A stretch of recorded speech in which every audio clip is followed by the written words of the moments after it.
ಎಲ್ಲರಿಗೂ ನಮಸ್ಕಾರ. ನಮ್ಮ ಯೂಟ್ಯೂಬ್ ಚಾನಲ್ಗೆ ಸ್ವಾಗತ.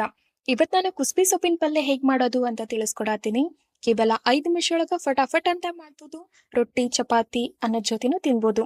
ಏನಿಲ್ಲ, ಕುಕ್ಕರಿಗೆ 1 ಅಥವಾ 1.5 ಕಪ್ ಆಗುವಷ್ಟು ತೊಗರಿ ಬೇಳೆ ಹಾಕೊಂಡು ಅದಕ್ಕೆ ಈಕ್ವಲ್ ಅಮೌಂಟ್ ಆಗಿ ನೀರ್ ಹಾಕೊಂಡು 2 ವಿಷಲ್ ತನ ನೀವು ಬೇಯಿಸ್ಕೊಳ್ಬೇಕು. ಇದು ಬೇಯೋತನ ಕುಸ್ಬಿ ಸೊಪ್ಪನ್ನ ನೀರೊಳಗ ಚೆನ್ನಾಗ ತೊಳೆದು ಈ ರೀತಿ ಸಣ್ಣದಾಗಿ ಹೆಚ್ಚಿಟ್ಕೊಳ್ಬೇಕು.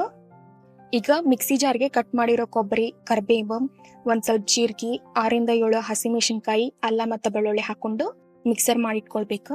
ಈಗ ಒಗ್ಗರಣೆ ಹಾಕೋಣಂತ ಒಗ್ಗರಣೆಗೆ 3 ರಿಂದ 4 ಟೇಬಲ್ ಸ್ಪೂನ್ ಆಗುವಷ್ಟು ಎಣ್ಣೆ ಹಾಕೊಂಡು ಎಣ್ಣೆ ಕಾದಿನ ಮೇಲೆ ಸ್ವಲ್ಪ ಸಾಸಿವೆ, ಜೀರಿಗೆ, 1 ಕಡ್ಡಿ ಆಗುವಷ್ಟು ಕರಿಬೇವು ಹಾಕೊಂಡು 1 ಮೆಣಸಿನಕಾಯಿನ ಸಣ್ಣದಾಗಿ ಹೆಚ್ಚಿಟ್ಕೊಂಡಿದ್ದು ಹಾಕೊಳಕತ್ತೀವಿ.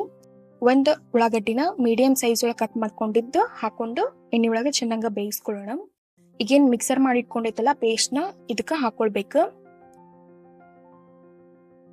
ಈಗ 1 ಟೇಬಲ್ ಸ್ಪೂನ್ ಆಗುವಷ್ಟು ಅರಶಿನ ಹಾಕೊಂಡು ಚೆನ್ನಾಗ ಬೇಯಿಸ್ಕೊಳ್ಳೋಣ ಅಂತ. ಈಗ ಕಟ್ ಮಾಡಿರೋ ಕುಸ್ಬಿ ಸೊಪ್ಪನ್ನ ಹಾಕೊಳಕತ್ತೀವಿ. ಇದನ್ನಿಷ್ಟು ಹಾಕೊಂಡು ಎಣ್ಣೆ ಒಳಗ ಚೆನ್ನಾಗ ಬೇಯಿಸ್ರಿ.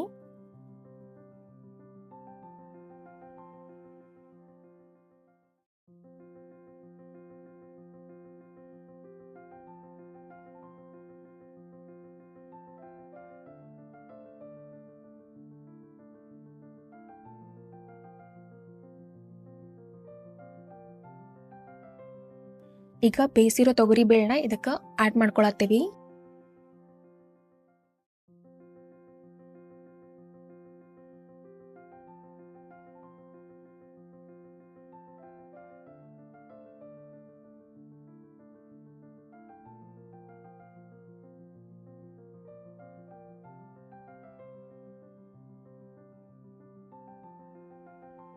ರುಚಿಗೆ ತಕ್ಕಷ್ಟು ಉಪ್ಪು ಹಾಕೊಂಡು ಈ ಪಲ್ಯನ ನೀವು 2 ನಿಮಿಷ ಚೆನ್ನಾಗ ಬೇಯಿಸ್ಕೊಳ್ಬೇಕು.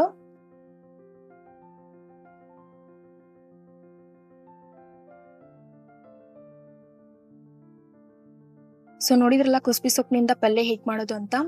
ಈ ರೆಸಿಪಿ ನಿಮಗೇನಾದ್ರೂ ಇಷ್ಟ ಆಗಿದ್ರ ವಿಡಿಯೋನ ಲೈಕ್ ಮಾಡಿ, ಶೇರ್ ಮಾಡಿ, ಕಮೆಂಟ್ ಮಾಡಿ, ಹಾಗೆ ನಮ್ಮ ಯೂಟ್ಯೂಬ್ ಚಾನೆಲ್ನ ಸಬ್ಸ್ಕ್ರೈಬ್ ಮಾಡ್ರಿ.